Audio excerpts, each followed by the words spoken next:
Siyabonga Nkonyama umndeni kaJuda, siyabonga thatha indawo yakho ifanele baba wethu omuhle. Ngegama likaJesu Kristu waseNazaretha, uJesu Kristu uyinkosi. Haleluya.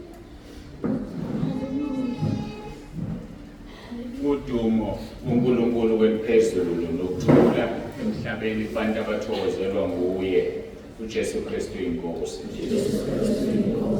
Siyambonga uNkulunkulu ukuthi sihlangane ekseni ngale ndlela, siyamdumisa kakhulu. Sibonge bonke abakhona abafikile. Siyabonga, siyajabula. Bangathi ungekuyele emuva ungenaso isibusiso uNkulunkulu akuhlelele sona usukwini lanamhlanje. Ngangitheke ngesonto edlule soba nesidlo, ngingazi ukuthi sizofakwa emkhosini, sisemkhosini, okungukuthi-ke asikwazi ukudla isidlo.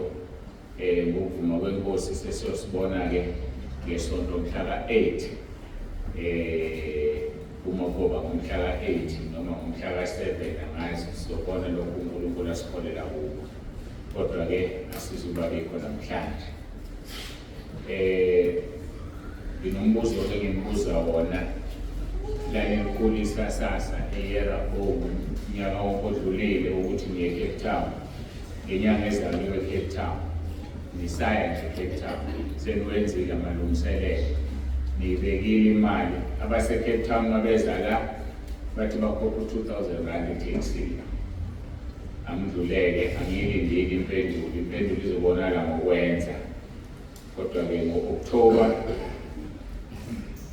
mhla ka-11 amabomba abhekiswe eCape Town, abaye eCape Town. Bese kuthi mhla ka-12 and 13 iy'nkonzo-ke zizoba seCape Town, umgqibelo nesonto. Ngiyagcizelela-ke ngikukhulumile ngesonto edlule ukuthi asisezushutha iy'thombe zika-YouTube ibandla. Ngangikwenza ngithi ngenzela ukuthi wonke umuntu athande ukubuka uYouTube amavidiyo ethu naye efuna ukuzibona. Kodwa-ke ngichazile ngesonto edlule kuvimba abantu abathanda ukuhlanganyela nathi amabandla abo ebenqabana nabo ngokwenza lokho. Njengamanje sebekhona sebeshilo ukuthi bayeza emva kwesimemezelo sokuthi asizoshutha. Sokusho ukuthi sizoshutha nje, soshutha umuntu ophambili kuphela, ushumayelayo ofakazayo wenza konke, yena sizomshutha. Ngisaphatha igama lokufakaza. Ngibuza nina-ke enkonza la entabeni, ngoba phela mangila ngikhuluma nabantu abaku-YouTube nabantu abaku-WhatsApp. Yini ningafakazi ku-WhatsApp ekhaya lethu? Yini ningafakazi? Ngoba ukufakaza ninabo niyangimangalisa. Yazi la ekhaya akho umuntu ofakazayo.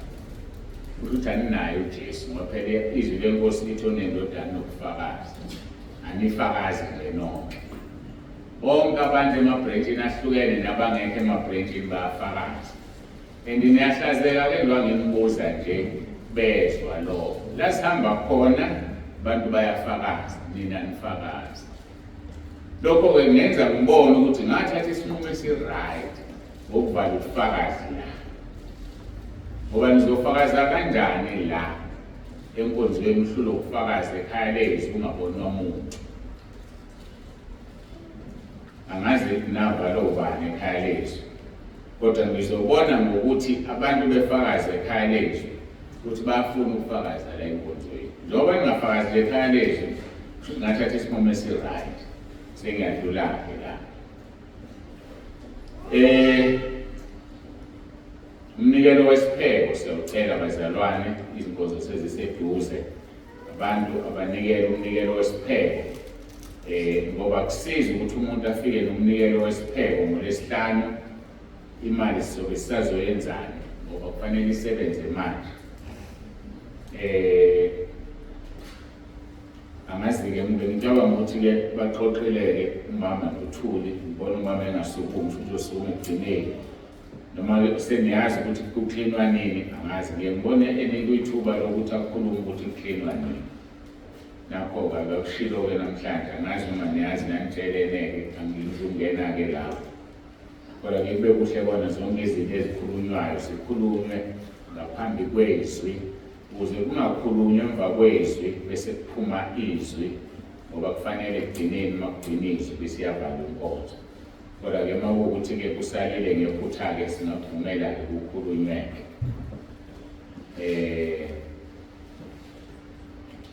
Okugcina ngiyacabanga ngibhekise kumina la ekhaya, ubani wathi ngingabaletha abantu ekhaya lethu?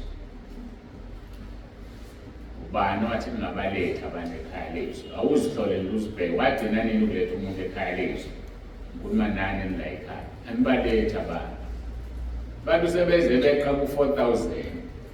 Mangake ngithinte nje ifoni yami ngoba iyakwazi ukuyikhuluma uma ngiyikhulumisa. Ngi-check abantu abafakwa abantu abala ekhaya. Nagcina igroup isandukuqala nayilekelele yafika ku-750. Emva kwalokho nje igijimela nje izofika ku-7,000 anilethi bantu. Cishe ngasukela omunye la ngambuza indlela ngibuka kahle ngayo, cishe ngakubuza kodwa ngizokubuza sengikhombe ngamehlo indlela ongibuka kahle ngayo, cishe ngakubuza hayi angiyeke yabona ngifuna ukumbuza mangikhumbula kahle imemory yami ekuthiwa ngesilungu if it serves me well wagcine letha udadewabo asiphinda lethi angazi ngixolele uma ngikhuluma iphutha usezozibona uyazazi angazi ngoba dadewabo lo usekhona hayi asidlulele kodwa ngiyanibuza ngempela anilethi ngani abantu anisifuni nalesi sibusiso sokuletha abantu yini ningaletha abantu anisifuni yini ekaJakobe chapter 5 verse 19 and 20 lithi okuyisika isoni ekudukeni kwaso yothethelela inqoba yosibekela inqoba yezona anifuni lezeni izono sitshekelwe niyabonakala napha nibaletha abantu asidlulele hayi sengidlulile kodwa nje ngiyabuka nje abantu boze bafike ku-10,000 wena ukwazi ulethe noyedwa abanye babaletha abantu sebaphuma bonke kusele yena nje awu kusho ukuthi hayi ihlazo okugcina-ke singakayizwini lenkosi mfisa senze umkhuleko la sonke uNkulunkulu wasithembisa iligambeleliso izikronike ake ngikubuke wasithembisa kwizikronike zesibili chapter 7 ngiyabeka-ke mina engqondweni ngayibeka lento ngiyathemba uma umuntu ungasekhumbula mhlawumbe uzoyikhumbula uma sengisho khona inkonzo esasinayo la sisanda kuqala mhlawumbe sasinonyaka noma emibili ukhona umama umeya umchunu ngengisababalaka abanye nasebashona uthemba kwenkonzo wasukuma wakhala wathi uNkulunkulu uthi angithi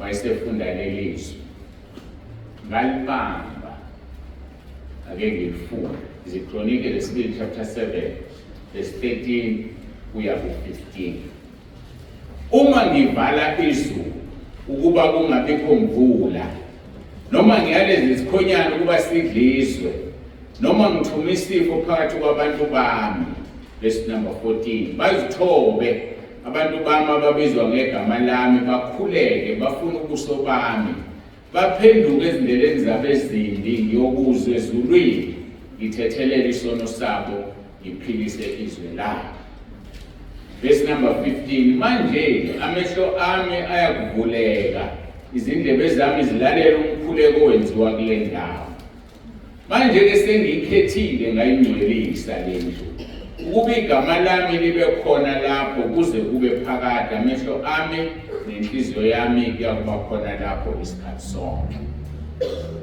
wakhuluma lawo amazwi wafunda lelizwi ngisazi uma khona akusho emva kwalokho wahlala phansi sakhumbula mama umlomo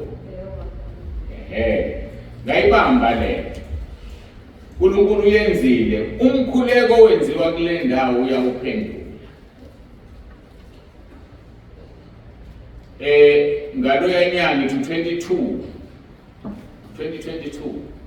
ngiyacabanga ngisazi iminyaka sehambile, bamshaya uDon, eshaywe ngesando ngendlela eziningi. uDon Dlamini wasemsakazweni Ikhwezi, kwakukubi kunzima, sakhuleka lasaguqa, uNkulunkulu wamphilisa, enzela thina. Kanti vele isikhathi sakhe sasesifikile, mangaphazama waphila 3 months base bemdubula wahamba. Wayefeza izwi lakhe ukuthi wathi uzowuphendula ukukhuleka kule ndawo, ngoba ngambuza mina, Nkosi, sikhulekile wamphilisa, enganisuphinde wahamba na?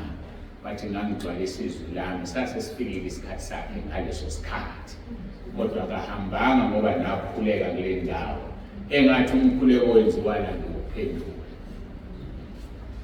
Ngelinye ilanga omunye umfundisi omakhelwane wethu, angizomusho bazomazi abamazilo, wagula ngalesi sikhathi se-COVID, kwakukubi. Bangixoxela bathi uyagula, ngasho la ngathi siguqeni sikhulele umfundisi usibanibani usesibhedlela uyagula, saguqa samkhulekela.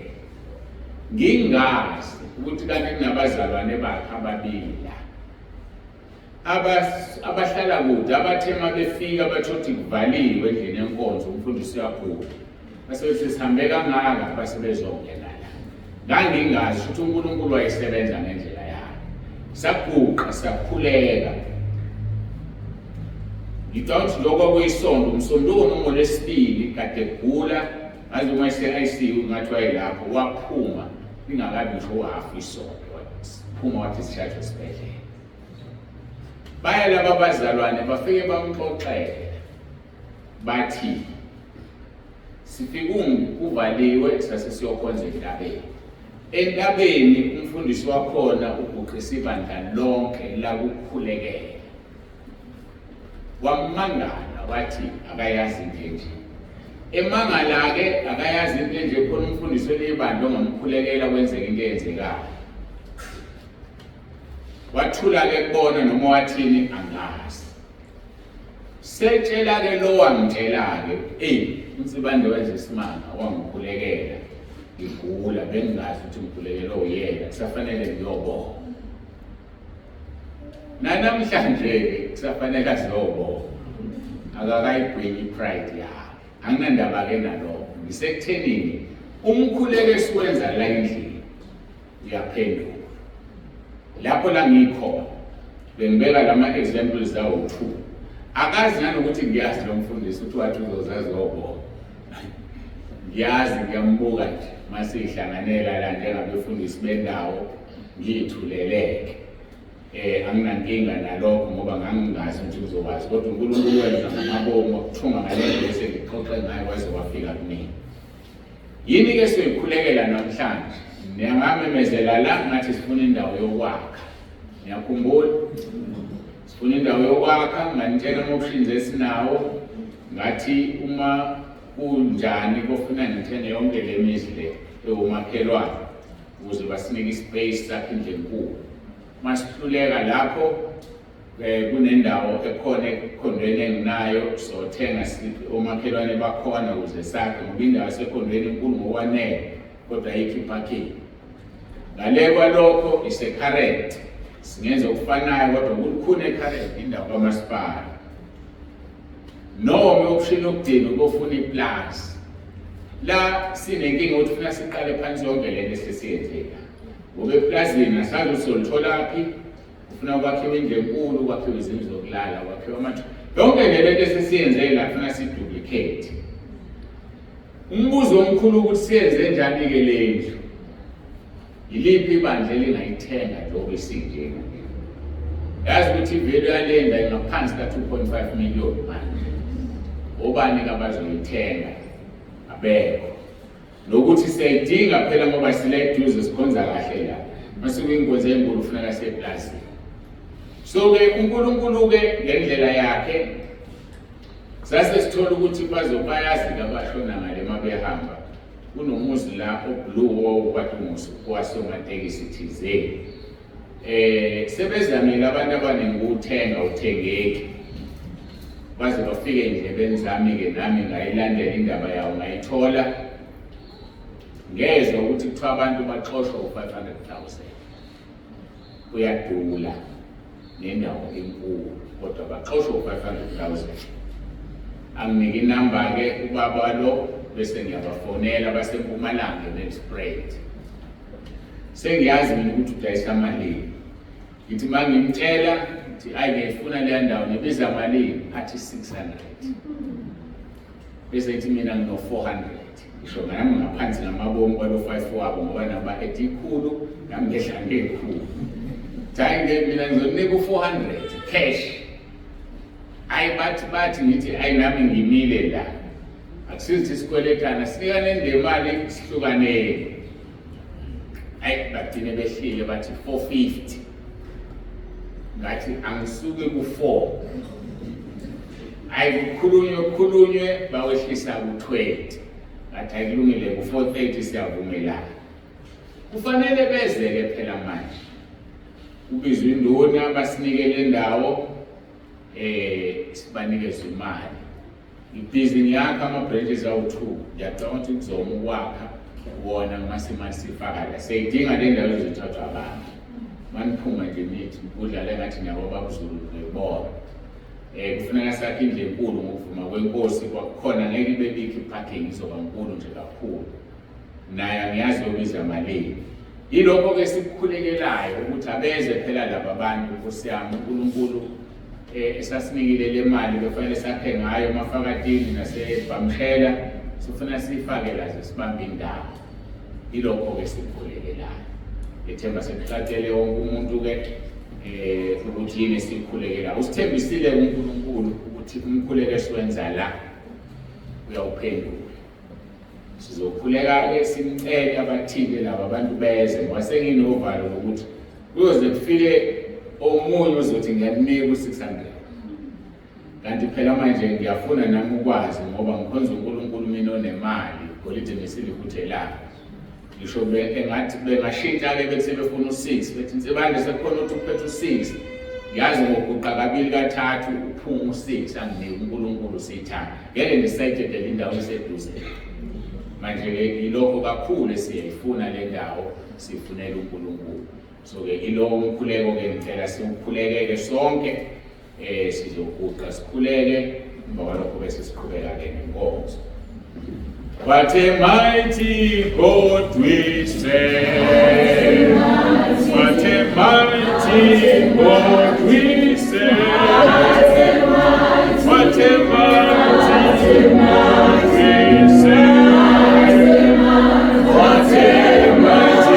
God we serve.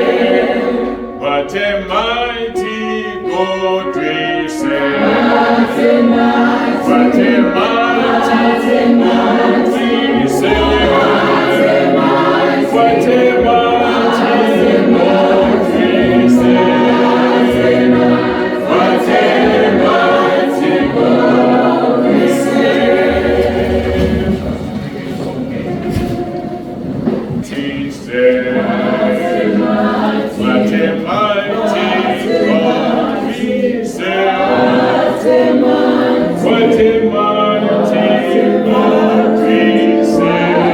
What a mighty God we serve. What a mighty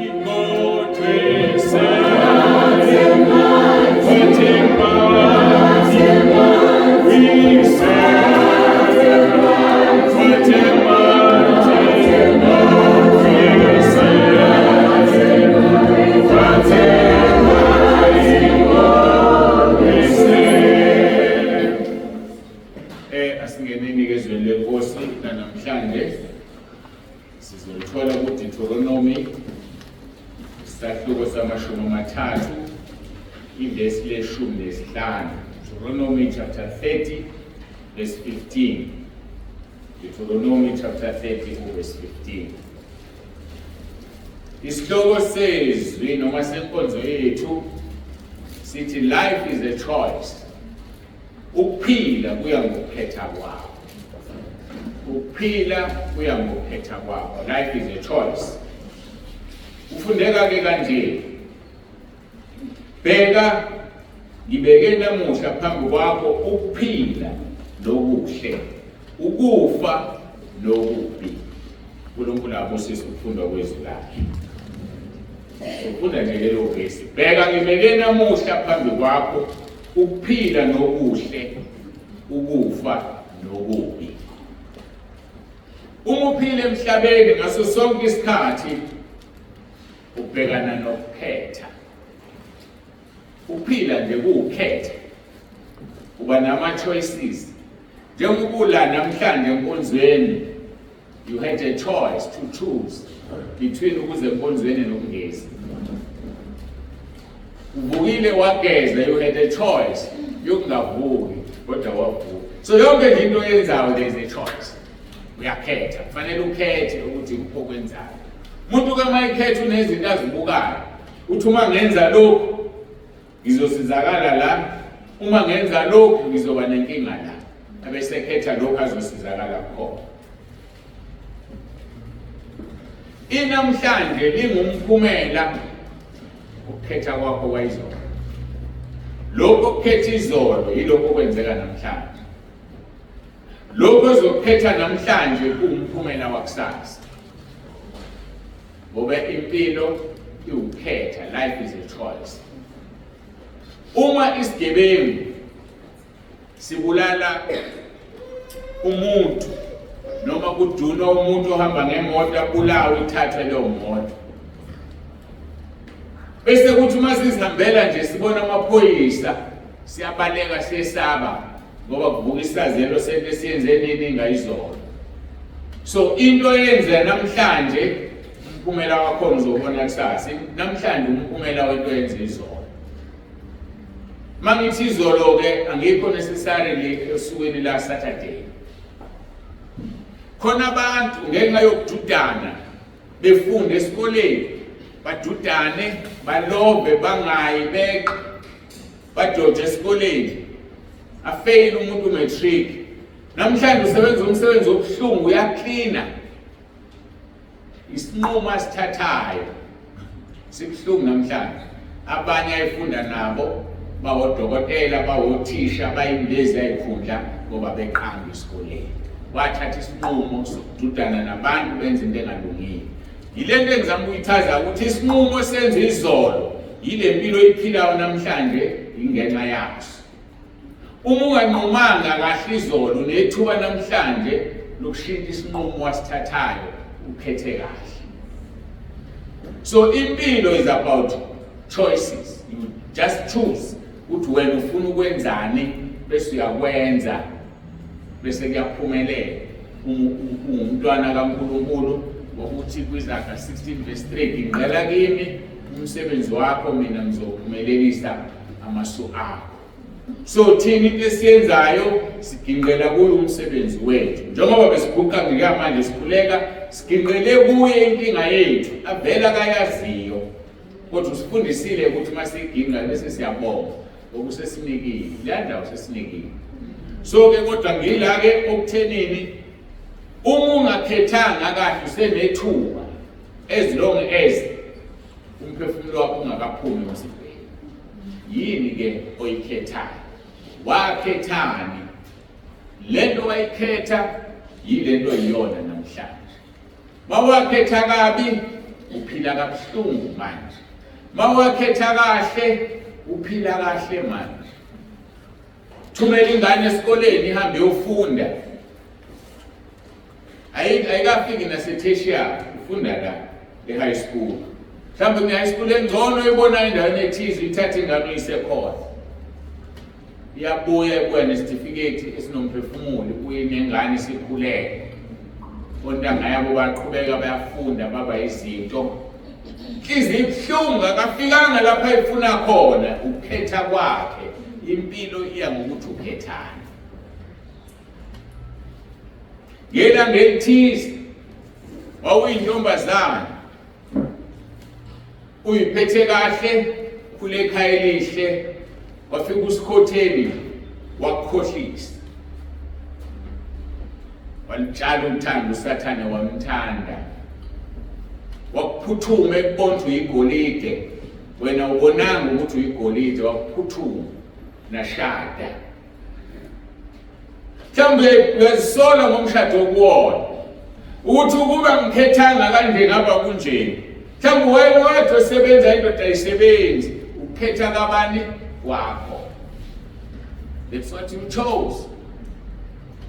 Ningamangaleke mina angize ngakhohlwa, mhlawumbe ukhohliwe, angikhulumi nawe abanye, angikhulumi nani nodwa la. Baningi abantu engikhuluma nabo. So mangikhuluma kanje, ngikhuluma nabantu emhlabeni wonke. So ke kuningi ukukhetha esikhethayo. Omunye insizwa ikhethela intombi ibone inhle, ikhohlwe isizulu esithi ikhiwane elihle ligcwalani. Angiphinde. Angisazi isizulu bakithi. Ngokamba sisafunda izaga esikoleni manje. Ngokuba ngesikhathi ngesifunda izaga thina esikoleni. Ayisafundwa-ke manje sekwafundwa obani, elibani, LO, kuthiwa njalo. Wayemi igolide sasinalo lesizulu nabakwaXhosa nabanye. So ke uthola ukuthi ke ithatheke lensizwa intombazane enhle, kanti le ntombazane izovela igule ekhanda, angisho ukuhlanya, isihlanganiso uthando, hambe yokuphita nomfana, iye ukufunda, afunde umfana, sefundile umfana, siyayibona intombazane yami ngakho akafundile, sefisa ukumlahla, sebona abangcono, sejola nodokotela. Cha, into ayikhethayo ngelinye ilanga namathela kuyo. Ngithi understand ukuthi life is a choice. Qaphela ukuthi ukhetha kanjani. Uma ukhethe kabi izolo unethuba namhlanje lokukhetha kahle, ngoba ukhethe kabi izolo. Lutho umuntu ohamba nge-wheelchair ungena lapha ya. Ngicela umathele uMusaleko. Angazi ukuthi uyaphi nangendlulethi. So uma ukhethe kabi izolo unethuba namhlanje lokushintsha ukhethe kahle. Namhlanje uNkulunkulu uthi kuwe, bheka ngibeke namhla phambi kwakho ukuphila nokuhle, ukufa nokubi. uNkulunkulu ke egameni lenkosi yethu uJesu ukunika ithuba lokukhetha. Unethuba lokukhetha. Nansi into esisinake kuleli verse. Ubeke umphumela nesenzo. Ngazi uma yakunaka lokho. Kuleli verse khona umphumela nesenzo. Ukuze wazi ukuthi uma wenze kanje nanku umphumela. Uthi ngibeke ukuphila nokuhle. So ukuze uphile yenza okuhle. Uthi ngibeke ukufa nokubi ukuze ufe ngibeke ukuze ufe yenza okubi. So ubeke isenzo nomphumela ukuze ungadideki njengoba ethi khetha namhlanje. Life is a choice. Ukwenaka ukuthi yini oyikhethayo. Kodwa uma ukhetha okubi uzofa. Uma ukhetha okuhle uzophila. Asikhulumike ngokufa kokuphuma emzimbeni. Lokho kuumnyango wethu sonke wokuphuma kulomhlaba. Ngike ngakhuluma lezi inkonzo ezidlulile, ngikhuluma ngokuthi umzimba ukuze uze emhlabeni kufanele uthole umzimba wenyama. NoJesu ezemhlabeni wangena kuMaria ukuze afike athole umzimba wenyama. So uma ke ufa kusuke kuphuma umphefumulo emzimbeni wenyama, umnyango. Njengoba kuneminyango nje la mawuphuma la eminyango uphumela ngaphandle, nalana ke mawuphuma kulomhlaba kufanele usale lo mzimba siwutshale emhlabathini ngokuphuma nomunye umzimba kamoya. So ke mangithi ke uNkulunkulu uthi khetha okuhle uphile, khetha wenze okubi ufe. Sikhuluma ngalokho okufaka, ngikhuluma ngalokho okunye sofa sonke ngoba sonke sizoshiya lo mhlaba. Akekho umuntu ozophila la noma ozokumela othi njengentethe sizofa nje sonke. Angikhulumi ke ngalokho kufa ngoba kuphuma emnyango wasemhlabeni ungene emnyango welikamoya. Uma ke ufuna ukuphila yenza okuhle. Uthi ku verse 16 esingawufundanga ngizokhu ngiwancenga nje. Ngokukuyala namuhla ukuba umthande uJehova uNkulunkulu wakho uhambe ngezindlela zakhe nezahlulelo zakhe ukuze uphile wande uJehova uNkulunkulu wakho akusise ezweni ongena kulo ukulidla. Okuhla kakulindile kuwe ukuthi umthande. Umyalo wokuqala loyo kuke kwafika imithetho sambuza uJesu sathi muphi umyalo wokuqala omkhulu. Bathi uJesu wothanda inkosi uNkulunkulu wakho ngayo yonke inhliziyo yakho, ngawo wonke umphefumulo wakho, ngayo yonke ingqondo yakho. KuLuka ke valika Luka kuya-add kuthiwa nangawo wonke amandla akho. So ke lithi ke lelizwi verse 16 uyayalwa namuhla ukuthi umthande uNkulunkulu. Make wamthanda uNkulunkulu ngalezi indlela engizishoyo uzophila. Mthande ngenhliziyo yakho yonke. Kuye ukugcwala umuntu enhlizweni. Ngiyakhumbula ngalezi ayikhathi zethu nathi sisajola. Uthi umuntu hayi ngiyakuthanda ugcwala inhliziyo yami. Iphutha lelo. Kufuneka inhliziyo yakho igcwale ubani uNkulunkulu. Umthande ngenhliziyo yakho yonke, nangomphefumulo wakho wonke, nangengqondo. Ungabi naso isikhathi sokucabanga ngezinye izinto kodwa ucabanga uNkulunkulu. Abanye ke basebancane, abanye sebebadala badlulile kuleyo nto. Uthola ukuthi umthando umuntu usabathe wenzani ucabangana nesithando sakho. Sabathe wenzani ucabangana naso. Isikhathi sokuthi ke kuphume zonke izinto ucabanga uNkulunkulu ngaso sonke isikhathi. Uzindle ngaye imini nobusuku usho njalo kuJoshua chapter 1. Uzindle ngaye imini nobusuku kungukwenza okuhleke lokho. Uzodala ukuthi uphile modlule emhlabeni. Uthi ke verse 16 umthande uJehova uNkulunkulu wakho uhambe ngezindlela zakhe. Awumthandi kuphela uhamba ngendlela zakhe. Nangezahlulelo zakhe. Lento ahlulela ngayo ethi akayifuni akakufuni ukuthi nokuthi nawe uyakuyeka ukwenza ngoba ufuna ukuphila. Ngoba uJesu lapha kuJohn chapter 11 uthi ngikuvuka nokuphila okholwa yimi noma efiyophila. So mawufuna ukuphila kholwa inkosi uJesu. Mawufuna ukuphila kholwa uNkulunkulu yena akamthumile. Uthi ke ukuze uphile kwande uJehova uNkulunkulu wakho akusise ezweni ongena kulo ukulidla. Wanda kanjani umuntu? Ngizokutshela into eyisimanga ke namhlanje. uAbraham ngesikhathi ebusiswa kwathi uzoba isibusiso ezizweni zonke emndenini yonke. Inzalo yakhe izoba ngangesihlabathi solwandle.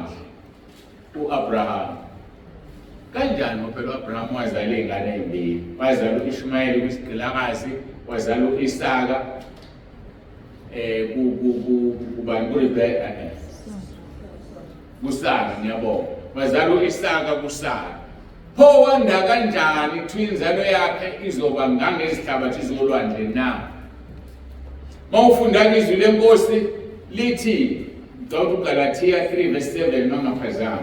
Lithi abokholwa ibona abangamadodana kaAbraham. So siyinzalo kaAbraham thina njengoba sila. Kusaqhubeka izwi likaNkulunkulu ukuthi inzalo yakhe yoba ngangesihlabathi solwandle. Ukuthi simnyama uAbraham engemnyama ngoba siyakholwa uNkulunkulu kaAbraham noIsaka noJakobe siyinzalo yakhe. Uthi ke ngizokwandisa inzalo yakho. Ukhuluma nawe ke manje njengomuntu okufanele ukhethe ukuphila namhlanje. Niyasazi thina nomama ukuthi sinengane yodwa ngoba enye yashona. Kodwa uma ethi uNkulunkulu uma ukhetha ukuphila ngizokwandisa inzalo yakho, uyathanda uthandi kwelika moya nezingane zethu. Yabona uthandisiwe inzalo. Uma uya ku YouTube ubona abantu over 7,000 inzalo yethu leyo kwelika moya. So uyandisile uNkulunkulu inzalo, sibe siyinzalo kaAbraham sonke sibizwa ngobani? uNkulunkulu kaAbraham. Yilonto uNkulunkulu ayisho. Ukuthi uzale ezingaki wena eziphuma kuwena enyameni yakho akusho lutho, uzokwandisa uNkulunkulu ngoba wena wenzani? Uyamthanda. Uhamba ngendlela zakhe nangezahlulelo zakhe. Ukhethani ke wena namhlanje? Uthubekile okuhle nokuphila, wabeka okubi nokufa. Uma ufuna okubi uzofa. Uma ufuna ukufa yenza okubi. Verse number 17. Uthi kepha uma inhliziyo yakho iphenduka ukuze ungezwa, kepha uyengwe ukhuleke kwabanye uNkulunkulu bakhona, ngiyanimemezela namuhla ukuthi niyabhubha nokubhubha. Aniyukuzandisa izinsuku zenu ezweni eniwela iJordani ukuba ningene kulo ukulehla. Ngoba nenzani? Anizwa. Yazi ukuthi sisodwa lesodwa. Sisodwa iyothi ukufanele uyenze ukuze ufe ungalaleli finish. Engalalelini kungena lonke uhlobo lwesono. Ngoba umuntu uphinga njengoba akalaleli, umuntu uthukuthela njengoba akalaleli, ushiyo umoya ingcwele njengoba umlaleli. So yonke into is based ekuthenini uyamlalela uNkulunkulu na. Uma ungamlaleli uNkulunkulu uzofa nokufa. Uma ungahambi ngendlela zakhe uzofa nokufa. Uma ungahambi ngezahlulelo zakhe uzofa nokufa. So kubiza into eyodwa kuphela ukuthi ufe, ukungalaleli finish uqedile. Athi uma ngcwele kwena hamba uyothandaza. Uthi uma ngiqeda ukwasha ngizohamba ngiyothandaza. Ake ngikhathele sekusele into eyodwa nje ukuthi ngisheshise ngiyothandaza. Uthi uyaqeda sekukhona into engqondweni usukhohliwe. Khumbule ntamba ukambe kuthiwa ngithandaza. Sehambile uMngcwele ushilo uzofa. Spiritual uNkulunkulu ngokuphuma kwemphefumulo ngichazele leyo. So kubiza ukuthi ungalaleli, ungezwa bese uyafa. Adam noEva benza lokho bafa. uNkulunkulu wabaxosha ensimini yase-Edeni. Namhlanje sihlupheka nje, siyasebenza, siyajuluka ngenxa yabo kwathiwa sola isithukuthuku sethu. Okungikuthi kwakungajulukwa kuqala. Kwakufana nezilwane obasibona isilwane sijuluka. Inkawu zingena lapha engadini zethu zidle. Uyatshala wena uyajuluka ingene inkawu idle. Ngoba uvalanga kahle umgqomo iyavula ikhipha ithithe ngaphandle ifuna ukudla. Khumbula into esanda ukwenzeka ingangiqala ukuthi ngamelwe inkawu. Awu nansi inkawu ingihlolela kwabakithi. Kanti kunengane yayo lapha phakathi emgqonyeni ihlezi ngaphezulu kwawo ilinde ingane yayo egadini. Hayi ngisondele. Ithi mangisondela ithi awu nayi inkawu. Hayi ngisondele vele ithi mangimsinde yawuba ngayo ukuthi ziyakhuluma iphuma ingane igxuma. Awu kanti kunengane ithi mayibaleka ingane ibuye ize kimi. Hayi shawu umsindo uyawenzayo. Iqonde yasiyabaleka. Angithi phela vele kufanele uzazi ukuthi ubani. Kuba omunye ayizobaleka. Angithi uNkulunkulu uyithobisile ilwane phansi kwethu. Kodwa ke ngokona ilwane njengamabhubesi seziyasidla. Akufanele ibhubesi kudle. Kufanele likusabe ibhubesi. Ingakho uma ufunda iZaga 61 emhlabeni omusha siyohlala namabhubesi siwabrashe njengezinja inja yakho ifuyile lingakwenzi lutho bhubesi lodla utshani lingabe lisayidla inyama ngoba sobe sesihlezi emhlabeni omusha. So ke umuntu ulahla isithunzi sakhe ngokungalaleli. Masingafunda ukulalela uthi uSamuel uSawuli uNkulunkulu yenamela yini imhlatshelo namanoni kunokuthi enamela ukulalela kwezwi lakhe na? Athi ukungalaleli kufana nesono sokubhula. Abazalwane abaningi bathi ababhula baye enyangeni kodwa bamlalela umoya ongcwele bafana nomuntu ohambe waye enyangeni wayothwala ngoba bamlalela umoya ongcwele.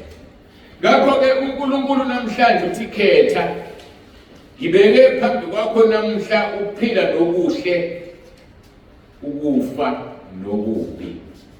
Ukwena ukuthi ukhethe ukuthi yini ofuna ukuyenza. Uma umuntu esho into eyisethembiso noma isivumelwano kudingeka ukuthi enze njani abe nofakazi.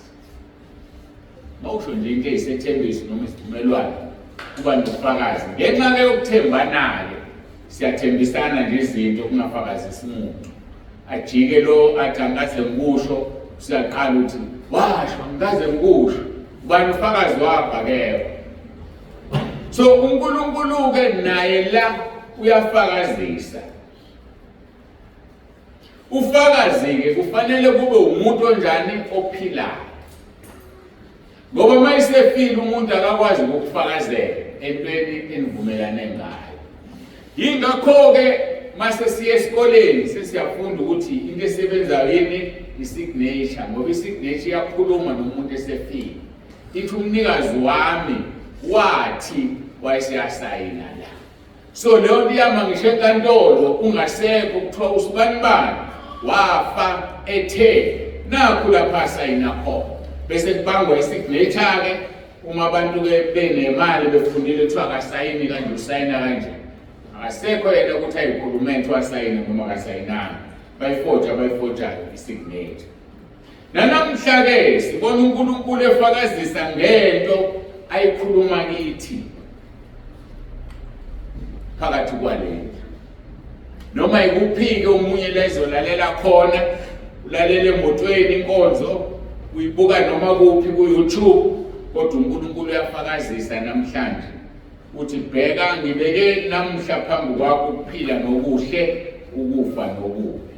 Uthi-ke kuverse 19 ngifakazisa namuhla izulu nomhlaba ngani ukuthi ngibeke phambi kwenu ukuphila nokufa isibusiso nesiqalekiso. Ngalokho khethani ukuphila ukuba niphile wena nenzalo yakho. Ngithe-ke uyufakazise ngento ephilayo noma ngomuntu ophilayo. uNkulunkulu ukufakazisa-ke ngezulu nomhlaba ziyaphila lezi zinto. Mawuya kuJeremiah 22 verse 29 bangaphazami la ethi umhlaba mawulobe. Lapho uNkulunkulu ukhombisa ukuthi umhlaba uyaphila uyakwazi ukuloba unamafayela. Nezulu phezulu liyaphila liyabona nelanga liyabona. Yonke into edalwe uNkulunkulu iyaphila akayidala uNkulunkulu into efile. Uyafakazisa-ke ngezulu. Ukhona yini la sihamba khona izulu isibhakabhaka singekho phezu kwethu. So ukuthi noma ngabe kuphi izulu liwufakazi liyabona. Noma sila endlini singaliboni isibhakabhaka kodwa sona siyabona siyezwa. Siphezu komhlaba noma ngabe kuphi uphezu komhlaba. Uthi-ke ngifakazisa namuhla izulu nomhlaba ngani ukuthi ngibeke phambi kwenu ukuphila nokufa isibusiso nesiqalekiso. Uma wenza okubi musukhala uma impilo yakhe imile, musukhala uma impilo yakhe inesiqalekiso, musukhala uma umsebenzi ungawutholi ufuna, musukhala uma izinto zingakulungeli baze bethi abanye izinto zama zikhanye.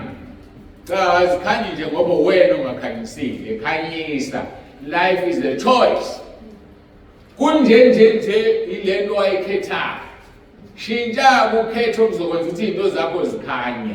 Mawubona 9 verse 105 lithi izwi lenkosi izwi lakho liyisibane enyaweni zami liwukhanya endleleni yami.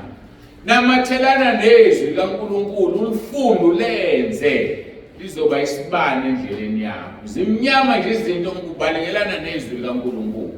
Mina-ke ngizolikhuluma iqiniso njengomuntu ofayo noma ngeze ukufa namhlanje, kodwa-ke kodwa ngizofa.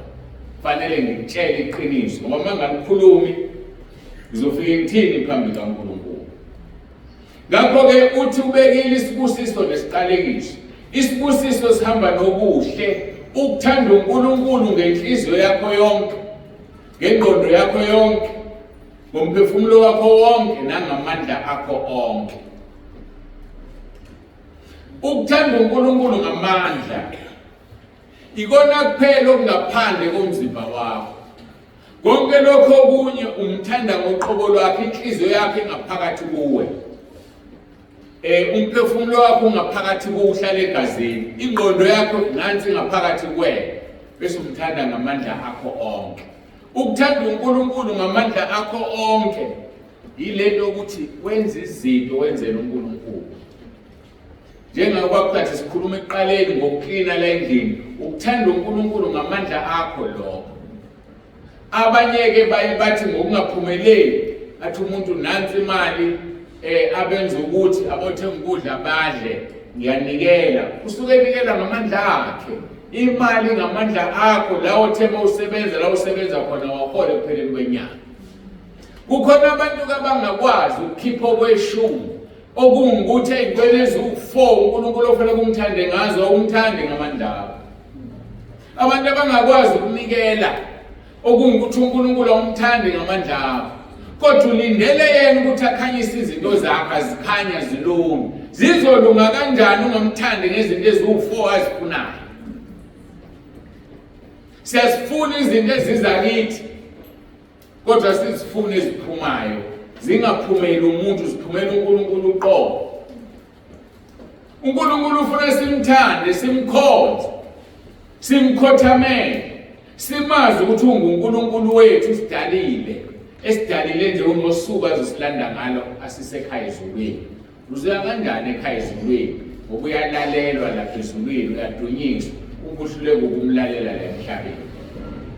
Uyafakazisa-ke nezulu nangomhlaba, uthubekile phambi kwethu ukuphila nokufa, isibusiso nesiqalekiso. Ngakho-ke khethani ukuphila, ukuba niphile wena nenzalo yakho. Nansi-ke into iphoyinti ekusemqoka. Mawukhetha ukuphila wena nenzalo yakho injani izophila. Ayiphili nje ngoba ukhethile ukuphila. Khumbula Izenzo chapter 16. Paul noSila bekhuleka ebusuku, kuzamazama itilongo, kuzamazama ijele nomhlanga. Kuvuleka iminyango, kuqaqeka ikhonkwane, kuqaqeka amaketanga ababoshwe ngawo. Lithi izwi lenkosi, wayelela uMdinizibosho, wavuka wabona iminyango ivulekile, iy'boshwa ziqaqekile, wahamba wathatha umkhonto ethi uyazibulala. Batho Paul ungazibulali sona sonke. Usethi-ke yena, Makhosi, ngimele wenzani ukuba ngisindiswe na? Verse 30 no 31 kaZenzo 16. Makhosi, kufanele ngenzeni ukuba ngisindiswe na? Bathi bona, kholwa wena. Kholwa iNkosi uJesu, ikhona uzokusindiswa wena nendlu yakho. So ngamanye amagama insindiso yomndeni wakhe ivinjwa uwena. Kholwa wena iNkosi uJesu, khona nomndeni wakho uzosindiswa. Sibuyele kuleli zwe ngikhuluma ngalo. La uNkulunkulu ethi uyafakazisa. Uthi uNkulunkulu ngifakazisa namuhla izulu nomhlaba ngani ukuthi ngibeke phambi kwenu ukuphila nokufa, isibusiso nesiqalekiso. Ngalokho khethani ukuphila, ukuba niphile wena nenzalo yakho. Wena ukhiye ukuphila komndeni wakho. Nalaba batshela uMdinizibosho, kholwa iNkosi uJesu, khona wena uzosindiswa nomndeni wakho.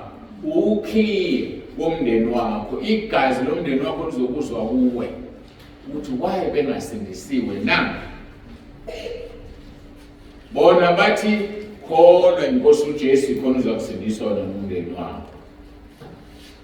Elinye izwi elivumelana naleli elikhombisa ukuthi umndeni uyasindiswa ngomuntu oyedwa okholwayo ekhaya. Basekorinte bokuqala chapter 7 verse 14. Noma likhuluma ngabashadile lithi ngokuba indoda engakholwayo ingcwelisiwe ngomfazi, nomfazi ongakholwa ungcwelisiwe ngumzalwane, futhi ungcwelisiwe ngani ngendoda. Bese lithi kungenjalo ngoba abantwana benu bangcolile. So umndeni wonke uyangcweliswa ngomuntu oyedwa ongcwele. Umndeni wonke uyangcweliswa ngomuntu oyedwa ongcwele.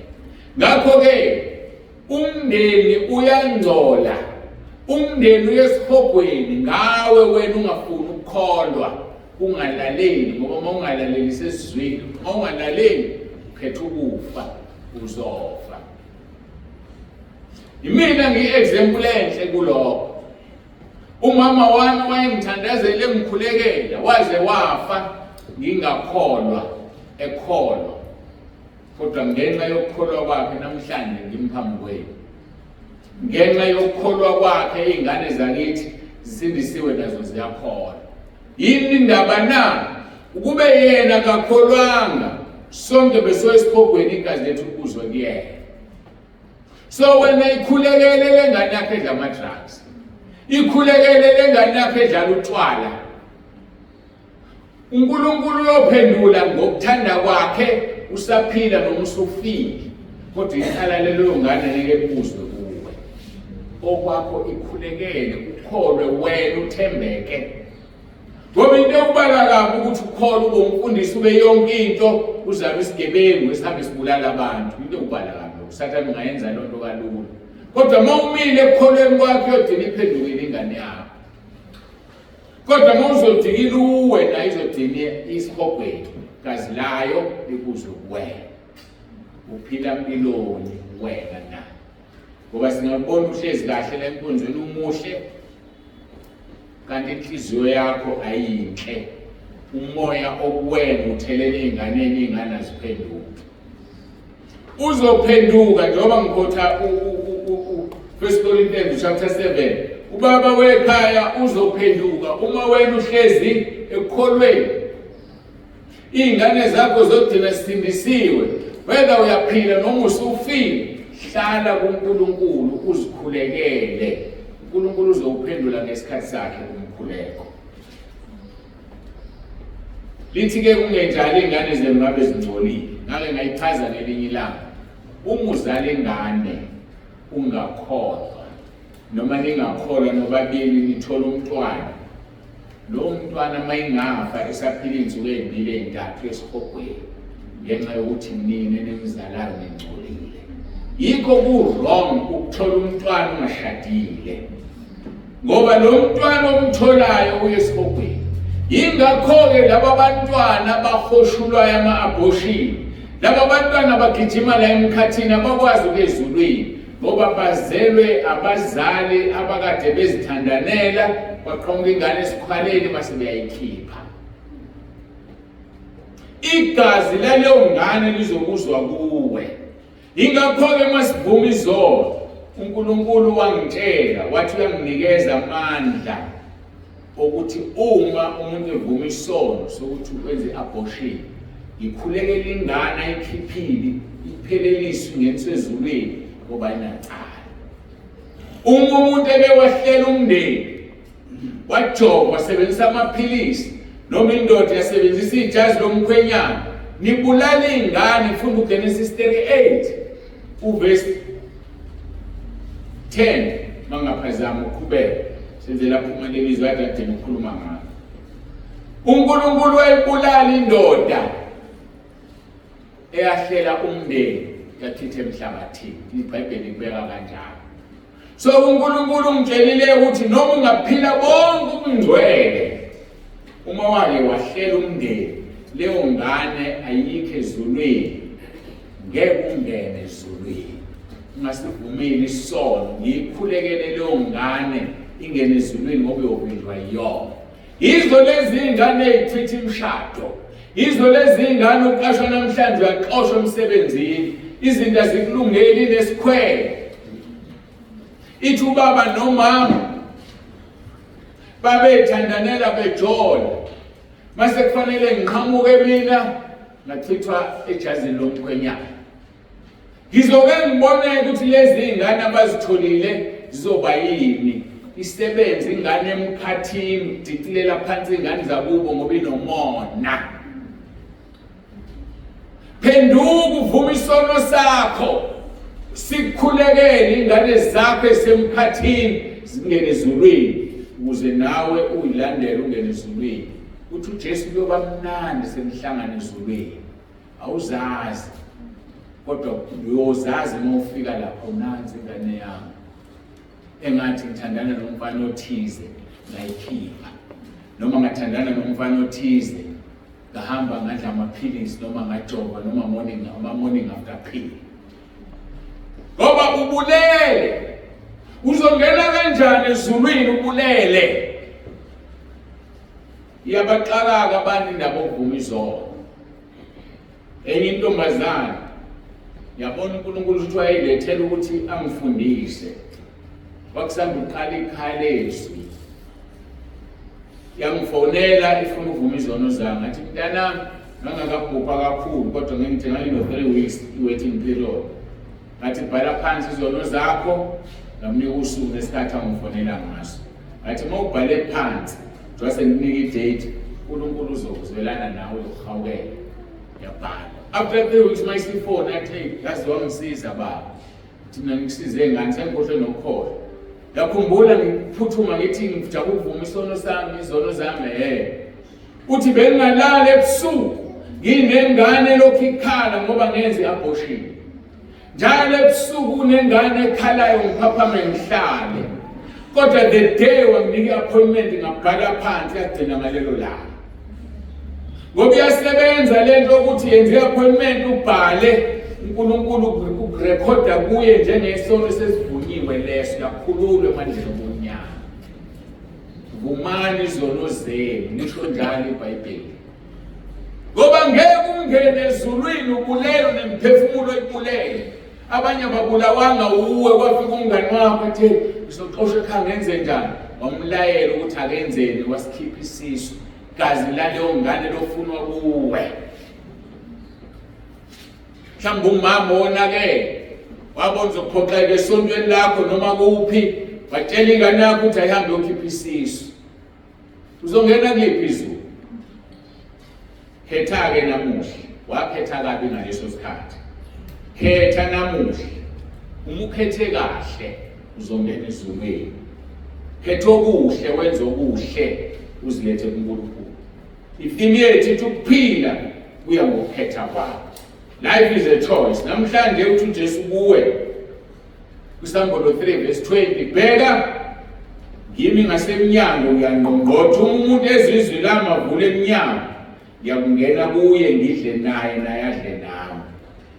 Ayakangeni ngenkani kuwe uthuma eminyango uyangqongqotha okwakho uvula umnyango mawungawuvuli futhi akanandaba nawe. Khona abantu abacabanga ukuthi bancengile ukuthi bakholwe.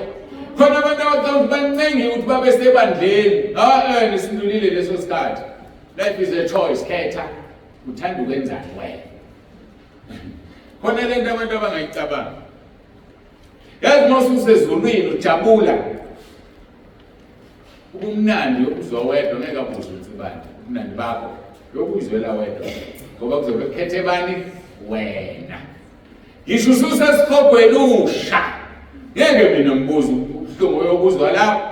Ngoba kobe khethe bani wena. Khetha ukhethe kahle. Ngoba ukhethe okubuzofa ushe esikhogweni. Jesu uthuma eminyango yangqongqotha. Umuntu ezizwi lamavule eminyango uyangena kuye ngidle naye naye adle nami. Inombuzo ke othi usomvulela uJesu wangena na? Mangake ngithi abaphakamise abathi uJesu bamvulela wangena ngaqhamuka izandleni cha. Umbuzo olandelayo uthi wagcina nini umuzi okhuluma nawe? Mhlawumbe ukwazi uzumuzwe nje xoxa nawe. Kuyenzeka nihlale etafuleni nomuntu ningakhulumisana. Yebo kuyenzeka maniqabele. So manje usho kanjani uJesu ukhona uhlezi nawe udla nawe kodwa akaze axoxe nawe. Akakaze nje akhulume nawe. Unenkinga une-challenge enzima kabi. Susa izinto ey'dala ukuthi angakhulumi nawe. Uma kuwukuthi usekhona, mhlawumbe kade ayihambele. Kumele ukuthi umvulele angene. Ayimvulele angene. Itilongo lapha itilongo levangeli 79 lithi ngingenwe emoyeni wami ilizwi lakho Nkosi. Vuma izwi leNkosi lingene. Vule emnyango uthi sangena ulizwi. Ningithulele abantu abamase msukala number 79. Ithi ngingenwe emoyeni wami ilizwi lakho Nkosi. Sengilambele wena nje ungene ubuse kimi. Ayimvulela ngene ngiyakutshela. Athi ngihlanze emoyeni wami mangibethele uqobo lwami senginikele konke okwami kuwe chorus la khona le. Ngabe ungenwe ubani wena emoyeni wami? Ubani ongenile? Bonakala ngezenzo kwathi uJesu babona ngezenzo zakho. Ngakho khetha ukuphila ukuba uphile wena nenzalo yakho. Ukuba umthande uJehova uNkulunkulu wakho, ulalele izwi lakhe, unamathele kuye, ukuba lokho kungukuphila kwakho nobude bezinsuku zakho, ukuze uhlale ezweni uJehova alifungele oyihlo. Verse 20 wale ncwadi esikhuluma ngayo uDeuteronomy 30.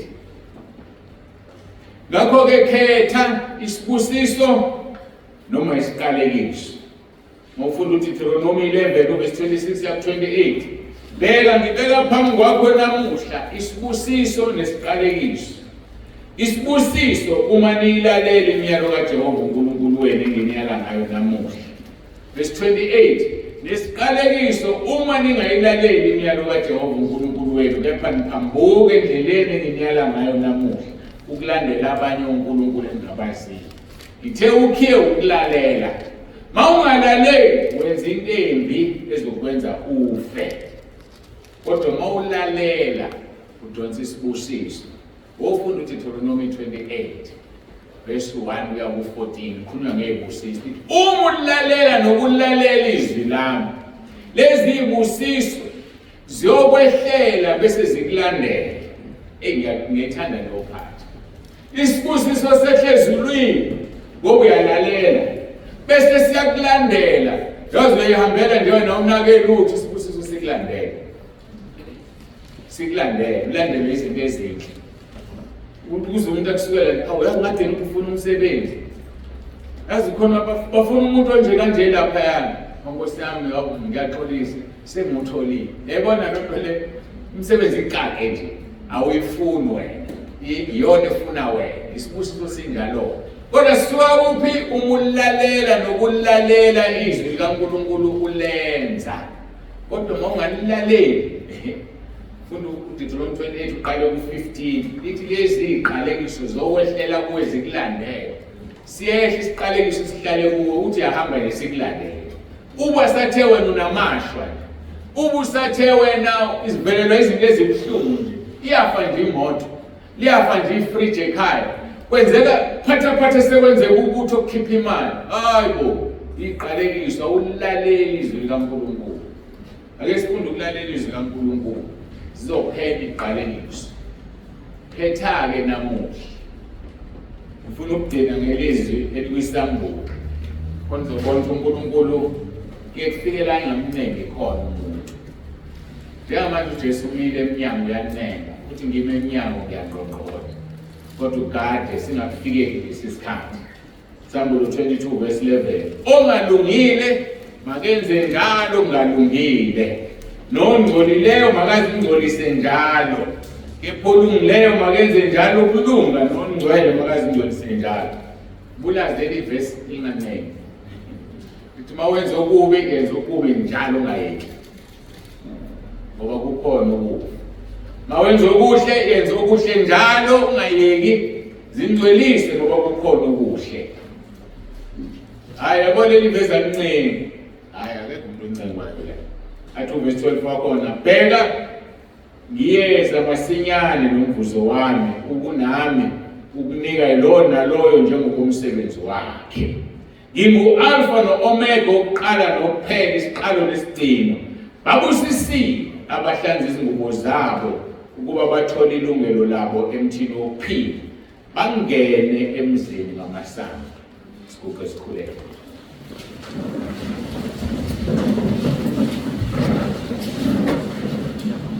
Baba ongcwele, Baba olungileyo, uNkulunkulu wethu nomusa, siyazithoba phambi kobuso bakho, siyabonga. Sikhulumile Nkosi ukuthi ukuphila kungukukhetha komuntu. Life is a choice. Sisize Nkosi sikhethe okuhle nokuphila, singakhethi ukufa nokubi. Lona loyo ke Nkosi ngeke azilandulele phambi kobuso bakho. Yilona loyo uzwile namuhla ukuthi ukhetha kanjani. Ngiyabakhulekela bonke abakhethe kabi izolo kuba bashinde namhlanje bakhethe kahle. Ngiyabakhulekela Nkosi, ngibaletha kuwe ngithi ngegama lika Jesu ophilayo.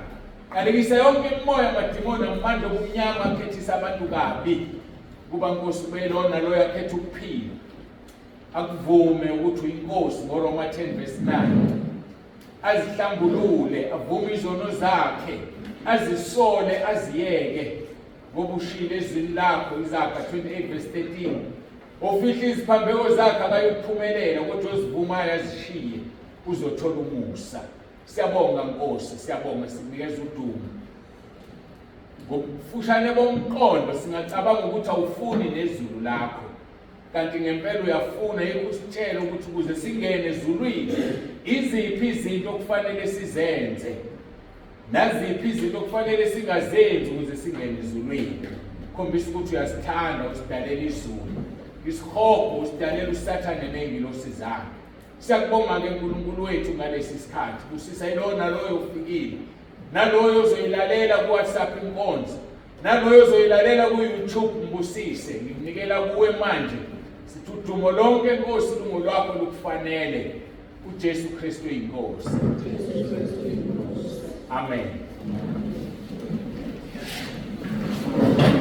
Khethe yakho, khethe yakho, omindlela simi. Khethe yakho, khethe yakho, khethe yakho,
abangakaze bamamukele uJesu. Ufuna abangakaze bamamukele, abangakaze bamkhuleka uRoma 10:9 basukume. Abangakaze bamamukele uJesu bamkhuleka uRoma 10:9 basukume bamukele uJesu. Bakhethe namhlanje, khetha namuhla, ungasabi. Ngoba uJesu uthi uma unamahloni ngami, nami ngoba namahloni ngawe phambi kaBaba nengilosi zakhe. namahloni akekho ofunayo. Oh, baqhamuka babili. Akekho omunye bengeke athi uNkulunkulu ebandleni mangithi khona umuntu ongakazama amukela uJesu engekho. Angeke ayenze, akangalenze lelo phupho.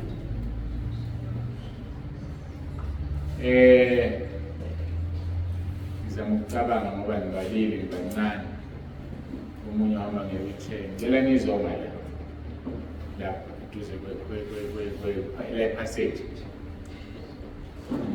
Nizoma la passage.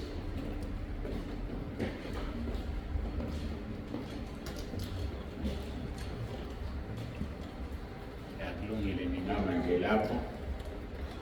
Ngicela ngiphamise izandla nisho lo mkhuleko emva kwami.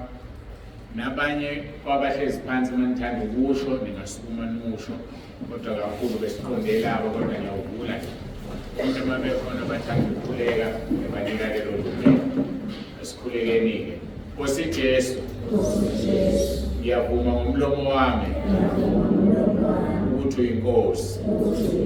Ngiyakholwa enhlizweni yami ukuthi uNkulunkulu wakuvusa Nkosi Jesu kwabafileyo.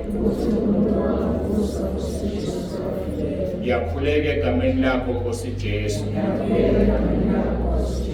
ukuba ungisindise. USathana ngimfuni, amadimoni angiwafuna. Ngiyacela Nkosi Jesu uphathe impilo yami, ungikhulule emandleni kaSathane, ungilondoloze Nkosi, ukuze ungivuse ngosuku lokugcina. Ngiyabonga egameni lakho Nkosi Jesu. Amen. Ngisamileke ngizokhulekela nonke emva kwalokho bese ngiya kulaba ababili ngibabeke isandla ngibize igama leNkosi uJesu phezu kwabo. Nabo bonke abagulayo uma bekhona ngizobakhulekela lo mkhuleko kodwa ngicela ukungababeki bona izandla, ngizobeka lethu kuphela. Ngeke ngikhulekelele. Baba egameni lomfelo wethu Jesu ophilayo uyakhuleka Nkosi. Namba abantwana bakho bamile bonke. Sesithandazile Nkosi, savuma ukuthi uyinkosi. Sakhuleka Nkosi, sacela ukusilondoloza usivuse ngomhla wokuphela. Ushilo-ke kuverse 10 kwaRoma 10 wathi umuntu uma evume ngomlomo uyasindiswa, ukholwa ngenhliziyo kube ngokulunga. Namba ababili Nkosi beza kuwe bathi abakaze bawuthandaze lo mthandazo. Bayavuma namhlanje ukuthi uyinkosi. Ngiyacela Nkosi ubahlanze ubangcwelise ngegazi lakho. Ngiyakhuleka uNkulunkulu wami nomusa uyabazi uyabaqonda. Ngibanikela kuwena, yenza izwi lakho amaHubo 103 verse 5.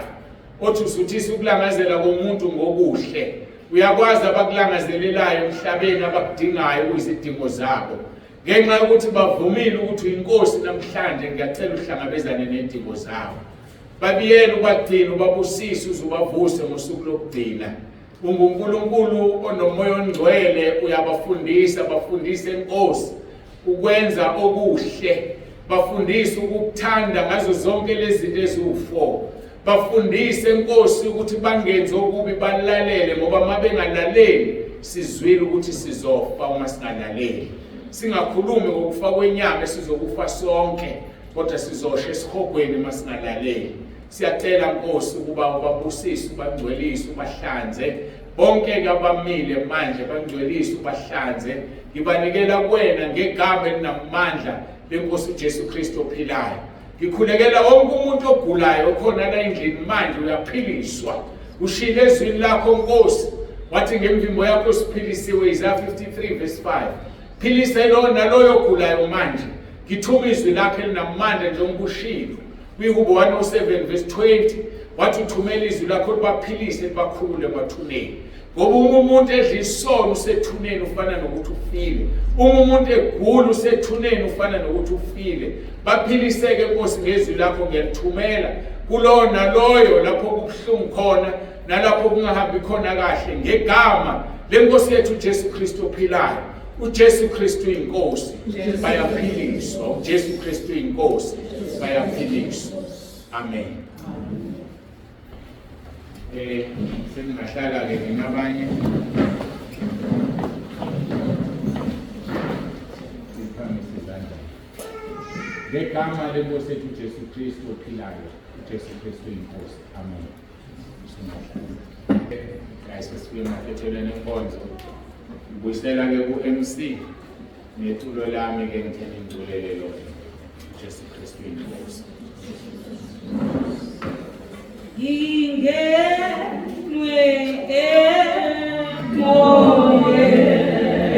emoyeniwa ilizila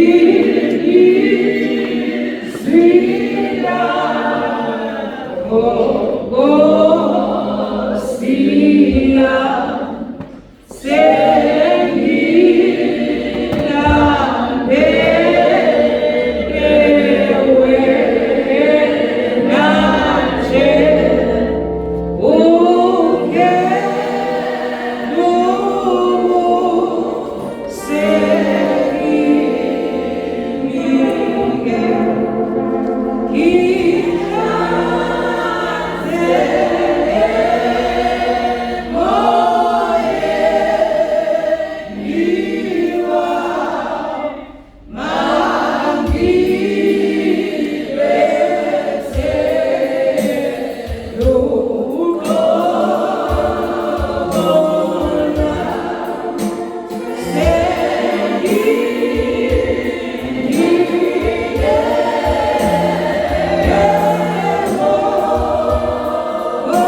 Amen.